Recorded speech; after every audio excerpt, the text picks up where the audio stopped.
Hello, everyone. Happy Wednesday. I'm Clairjoyance. I'm an author and small publisher committed to changing the world for the better through inclusive stories and practices. And we are jumping on today for my Authorvision Facebook Live series, where I interview the amazing and inspiring authors in my network to discuss the personal visions that have shaped our lives and careers. So if you're joining us, please like, comment, share below. Let us know that you're here. And today I'm talking to Adam. Yay!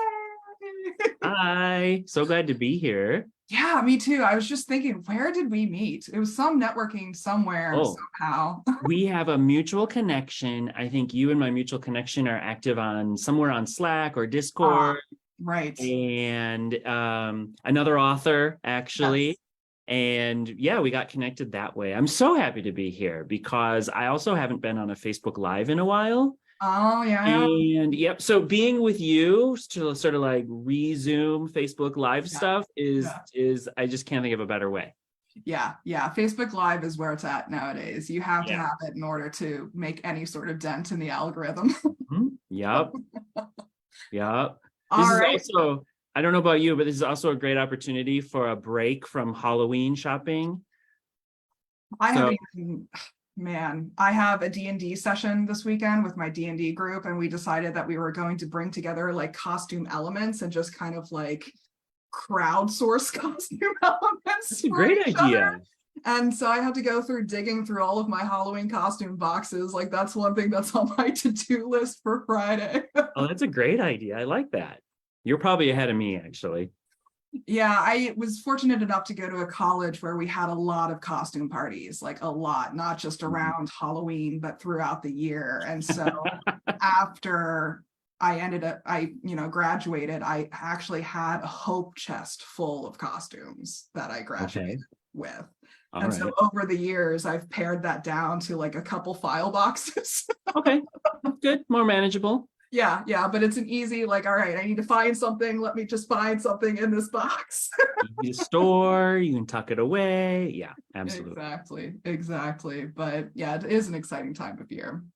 Well, I mean, tell us about your Halloween and then just gradually transition that into who you are. Oh, okay. Yeah. Well, my Halloween is I'll be in San Francisco for my Halloween. Nice. I think, unlike yourself, you write fiction, which is beautiful. I admire. I don't know if I could write fiction, at least in length. I'm a nonfiction author, so this is a career book, and my other one is also nonfiction. It's a data science book. So I'm speaking at a data science conference on October 31st. Wow. I don't know if I have the courage to do a costume from the platform, the stage. That's what I was going to ask. I should speak with the organizers about that. I know they have a costume party in the evening, data science in the dark, which is going to be so nerdy. I can't wait to see these costumes. Yeah. I mean, like, I'm thinking like, she blinded me with science. Like that theme of costumes, like Back to the Future, maybe some lab coats, maybe some like alien stuff going on. I don't know. I want to see someone maybe go as something really conceptual, like there's a book in data science, a really important book called Superintelligence. So I want to see someone dress as superintelligence. And another one, you might be familiar. I don't know if you know Kathy O'Neill and her book, Weapons of Math Destruction. No, but that's a great title. Oh, yeah. She's amazing. Great author. Weapons. I want to see someone dress as a weapon of math destruction. Yes. Or there's another one, Algorithms of Oppression by Safia Noble. And so I'm just going to plug books that aren't even mine this whole day. Let's do it. Algorithms of Oppression, that's her title. So I want to see someone dress as an algorithm of oppression. Yeah. Like let's just put social justice on blast in concept at Halloween. Why not? I mean, that's not a costume, that's performance art. Oh, wow. Okay. So anybody who, on the chance there's somebody looking for some costume ideas, there's some things to start with, at least. Excellent. So tell us the backstory about data science. So I got so hard to think about my backstory because there's so many chapters in my life. I'm 43. I'm on my third or fourth career. Yeah. And so, yeah, I'm on my third or fourth career. If I had to like summarize my backstory, the one common thread or theme is education. That's one of the things that led me to writing books. I'm always educating others. So after high school, but get this, after high school, but before college, I went abroad to teach English as a foreign language. And that really just shaped my entire life, actually. In fact, so I'm in education, and as I was like thinking about interesting things to talk about, I also by chance came across this letter in my mom's materials from April 7 of 1986. Yeah, I can see the typewritten font on there. Oh, That's it's old. definitely And a this is typewriter. Yeah, this is a printout. I lost the original, but I found this digital copy in my files on the computer. I was 5 years old, and my kindergarten teacher wanted to hold me back because I was 5 years old in kindergarten. And my mom's like, absolutely not. Madam's going to sixth grade or first grade. And she writes, my mom was such a snark. She writes, "We think it must be awfully easy to teach 6 and 7-year-olds kindergarten material and to work with students more mature developmentally than the age-appropriate 5-year-old kindergarten." Because she was observing that there were 6 and 7-year-olds in my kindergarten class. So she's like, you can't hold Adam back because he doesn't match up with a 7-year-old, and he's 5. So anyway, my mom just had that snark. But these early experiences really influenced my approach to education. Yeah, I can see that. I mean, I can think of experiences on my end as well that just fundamentally shaped who I am. Yeah. So my mom passed away, but if you've still got your parents, you've got to ask, do they have old letters like this or old stories talking with kindergartners, parent-teacher conferences? Actually, one of the really good ways I think for kids to get to know their parents is to ask about specifically parent-teacher conferences way back in the day. It's a topic that doesn't naturally come up necessarily, but it's a really great way to learn about family history. Yeah, one of the things that my mom sent me recently was a package of all of my published books from when I was like 7 and 12. I love this. She was like, see, you were a writer even back then. Oh my it was God. just astounding to go through these like laminated, like published books that I wrote. Like, oh, beautiful. It was hilarious. Can you polish those up and publish those now? Like that could be an interesting thing. Feasibly, yes. I mean, the writing quality is very poor for my 7-year-old self. But I'm wondering, you know what? I think this is an anthology idea. Can you get other similar badly written books from other kids, put them together in a book with all of their flaws, and then the flaws become a selling point? I love it. I mean, yeah, let's put it on the list of all of the creative projects that I have on the back burner. Let's put it on. You don't have enough. You clearly don't have enough going on. I've already got 20 books on the back burner. I've only got like 1 or 2 more books on the back burner right now. So. Well, that's the testament to your restraint. Thank you. Thank you. Yeah. So education was where it all kind of started. Yeah, I've always been in education. And now, so, the teaching led me to write these books. In large part, these books actually support my corporate training work. I teach other data scientists. I help others become data scientists. I do boot camps. I do corporate seminars. I do one-on-one training. And I kept being in need of good materials that presented the material the way I think about and present the material. So it's just like, okay, I better just write a book. So now I can be like, on page whatever of my book, where if you want more on this topic, you can get it there. Yeah. And that's kind of what led me to write these books. I've always sort of been like this, also going back to when I was a kid. So I was only a child. I lived in a medium-sized, smallish town about an hour away from Minneapolis, St. Paul, Minnesota. And so I was always the one exploring the neighboring neighborhoods and the forests and the streams and the fields and the parks. So I would find something new, rush back to my neighborhood, find the neighboring kids and be like, I found something. You have to come see it too. I will show you the way. And then to me, that's the analogy for teaching. I found Absolutely. something, I will show you the way. Absolutely. I mean, it's just a way to convey information efficiently at the end Mhm. of the day. Like, I'm an efficiency nerd. I'm like, what's the fastest, most efficient, like cost effective way to do this thing? If it means writing a book, then so be it. Yeah, absolutely.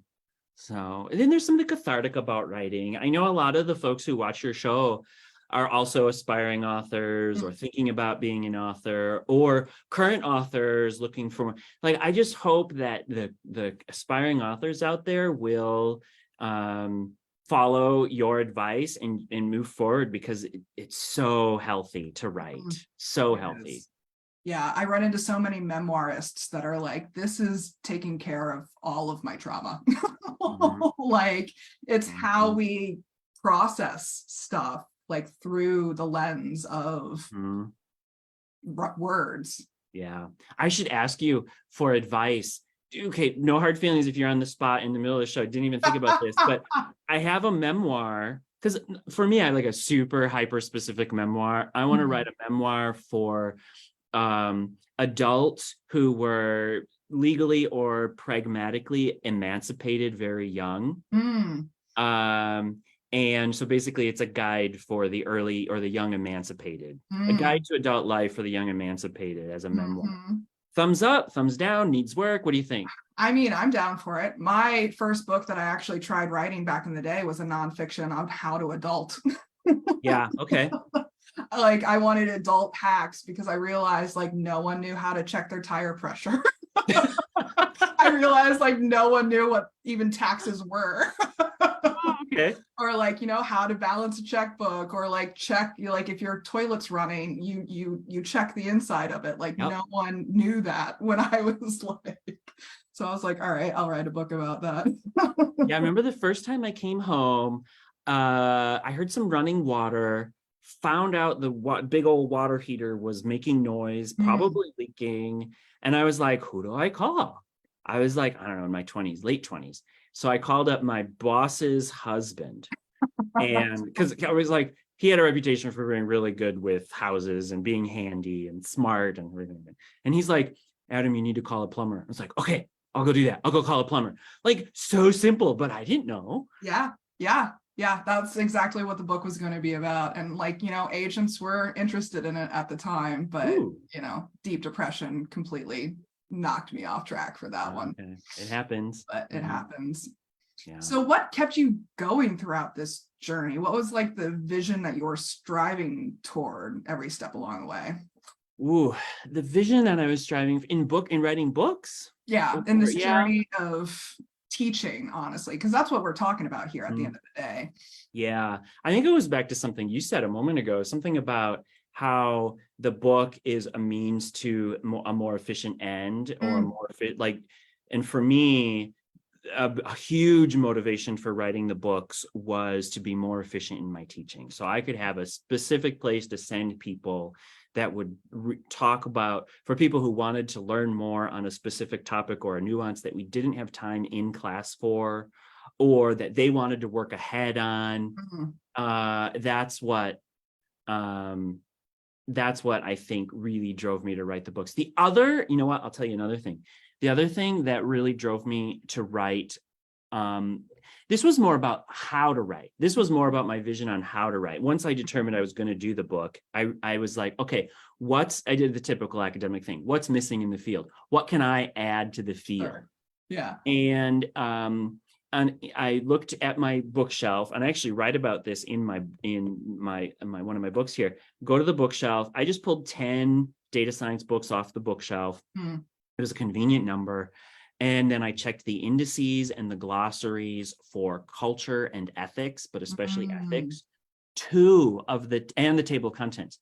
2 of the 10 books had anything meaningful to say about ethics, 20%. Wow. Yeah. I mean, that's And a mission. yeah, and even those were a little bit sparse. So in my books, I double, triple, and quadruple down on ethics. Yeah. And also the history of the field. And I take the history. I take the history of data science back to a woman named Ada Lovelace. She lived before computers were really a thing. In We fact, love Ada in this house. yeah, we do, Love Ada. right? Yeah, we love Ada Lovelace. She worked with Charles Babbage. And if you really deconstruct that history with a critical lens, Charles, good old Chucky, was basically stealing credit for all of Ada's work. Because that's what men did in the 1800s and still do now. But anyway, Ada Lovelace, I take the history back all the way to Ada Lovelace, but really you can actually go back even further. So it's a total myth that data science is new. Total myth that data science was new. If you're interested in journals, find Ada's journals. Oh. They are fascinating. Yeah. I've been meaning to go back to those types of, feminine pioneers, because there's so many examples of that throughout history. Absolutely. Like I've been thinking a lot about Ella Fitzgerald. Oh, okay. Zelda Fitzgerald, sorry. Okay. Ella Fitzgerald's the singer. Zelda was the wife of the guy that wrote The Great Gatsby. I'm blanking on his name. F. Scott Fitzgerald.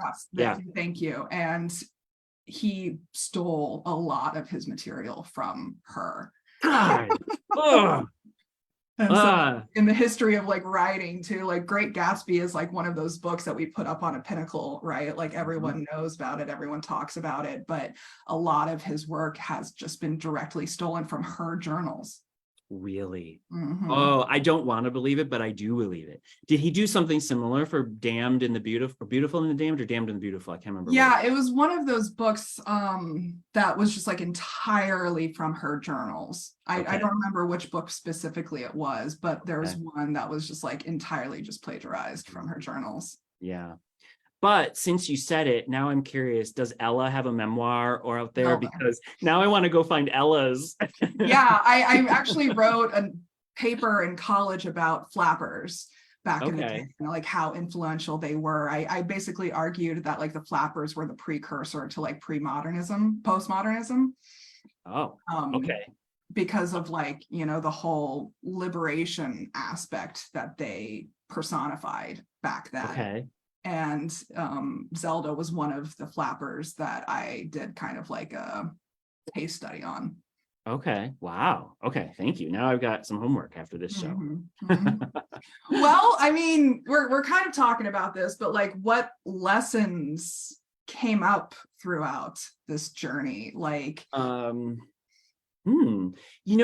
me, lessons takes me back to my core values. Like the core values are the manifestations of the things I've learned over the years. And in no particular order, there's no right or wrong way to go about life. I love that one. Everybody has to start someplace. And that's really important because, I learned that one when there was a boss of mine who gave me an opportunity on a job that might have been, I might not have been quite ready for. Might have been a little early in my life and my career for that particular role. And the boss, when he hired me, he's like, you know what? Everybody's got to start somewhere. And trusted me for the job. And ever since then, now I've really built that into my core values. Progress over perfection is another one. Strive for progress, not for perfection. Here's one that's not common.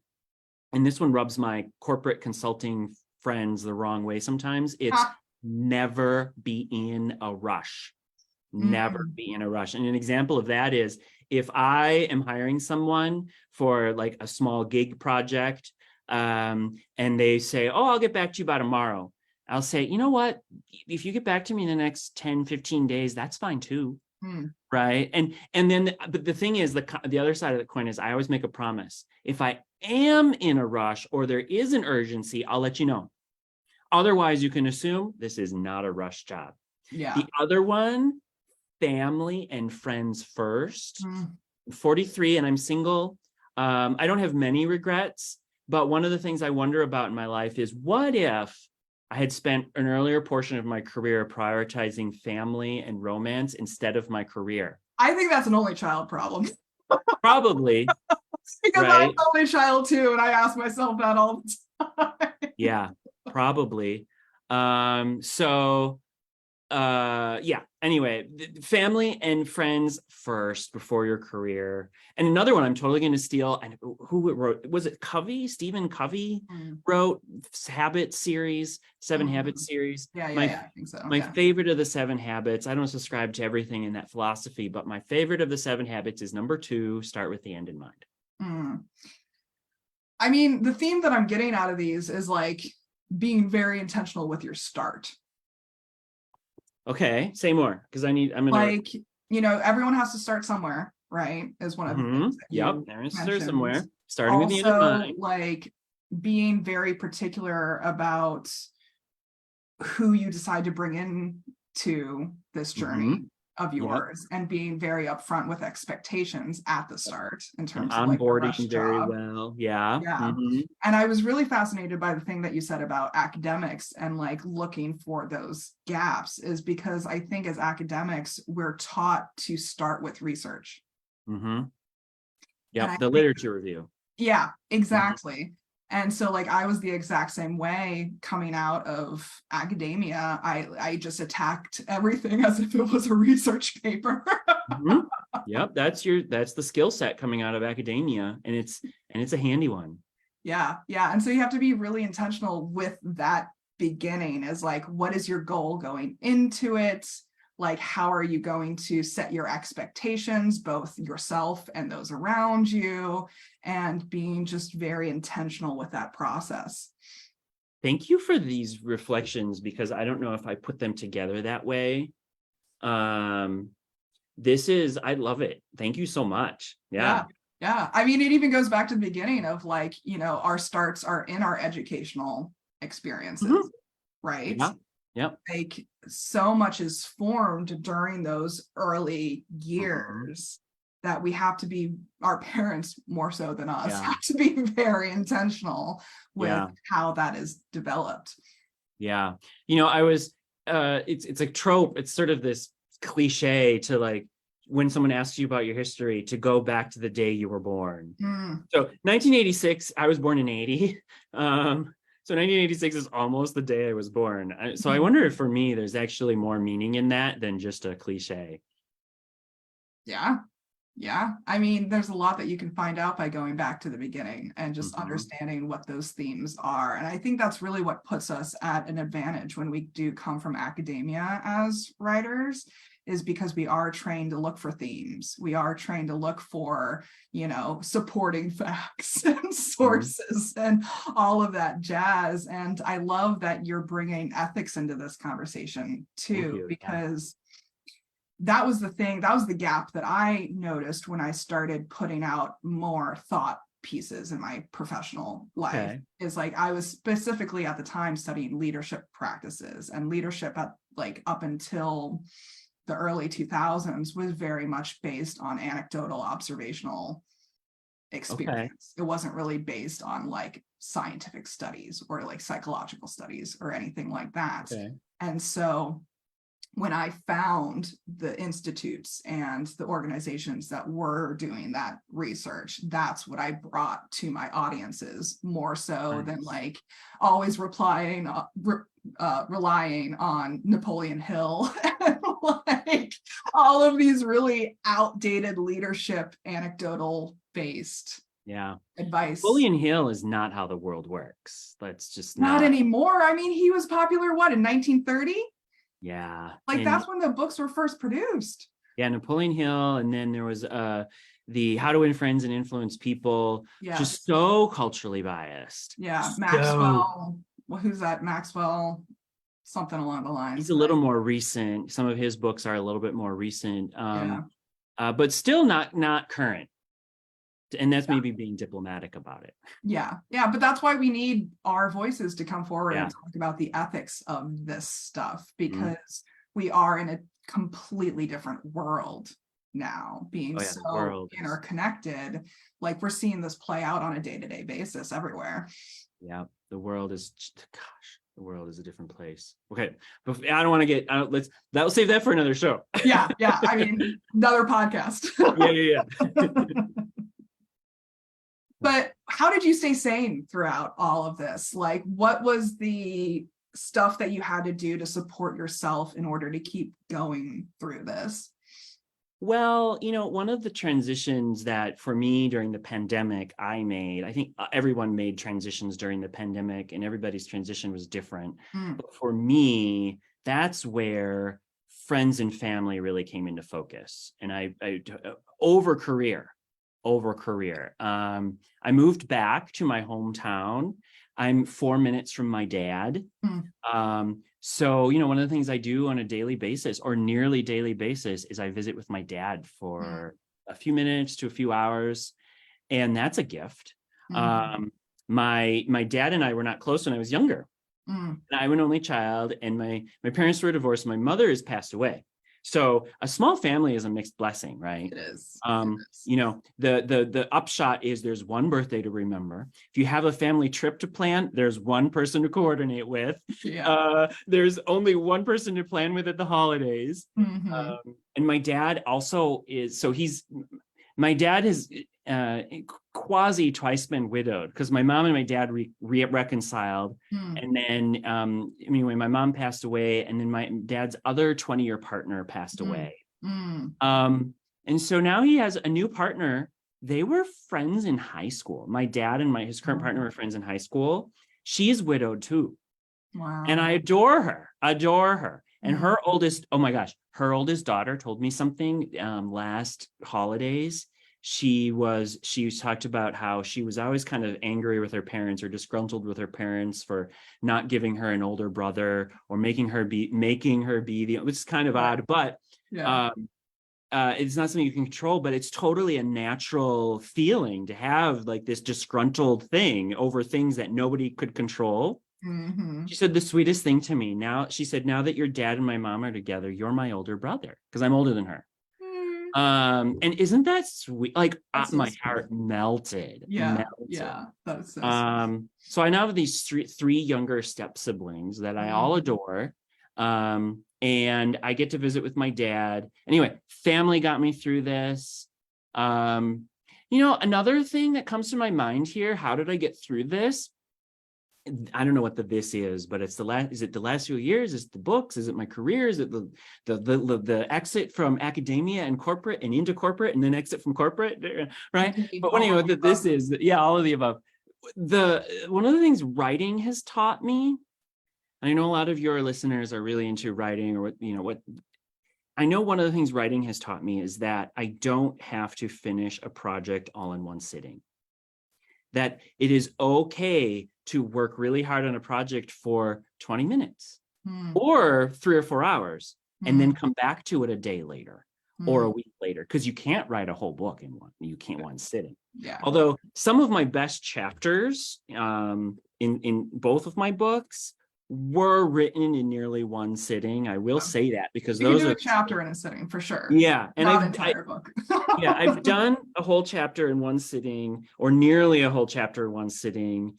But really to finish this book, I had to learn it's okay to write a section of a chapter or even a paragraph and then come back to it. And that has been a huge upgrade in my work habits to just know that it's okay to work on pieces of a project. It's the ADHD thing. And then here's the thing with ADHD. I don't know if you know much about adults with ADHD or ADHD in general. It's about how the brain doesn't have any breaks. It can't stop. So I've learned to sort of stop my brain, pause it, and then be able to come back to a project. So family, and then being able to parse out projects has been huge for me in the last few years. Yes, I have a 5-minute rule or a game that I play with myself.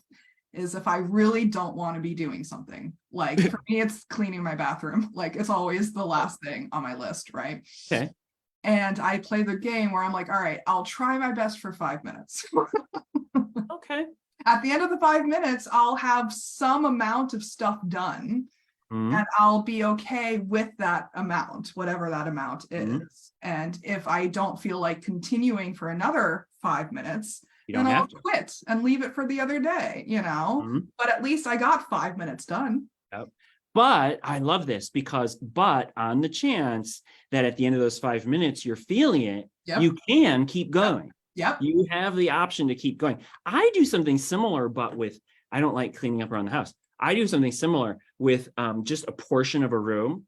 So I'll do that with the coffee table. I'll say, okay, everything on the coffee table has to go somewhere else. And ideally half of it into the garbage. And then when I'm done with the coffee table, if I want to keep going with the rest of the living room, I can, or I can move to another room, or I can take a nap, or I can go over to my dad's, or I can go to a completely different task altogether.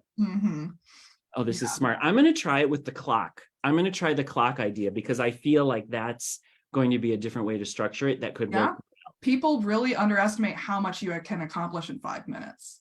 Yeah. Like, you don't think that you can unload the entire dishwasher and then load the entire dishwasher within 5 minutes, but it's actually possible.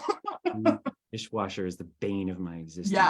Yeah. 5 minutes. We're going to do the 5. And oh my gosh, here's the thing. Part of me is like, I don't do things. I intentionally postpone things because I don't feel like I can do it in the time that I have.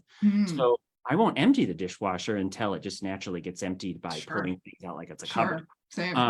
Same thing with writing a book. I won't start a chapter if I don't feel like I can finish the chapter in one sitting. So this time clock thing is going to give me the hack I need. I'm going to experiment with it.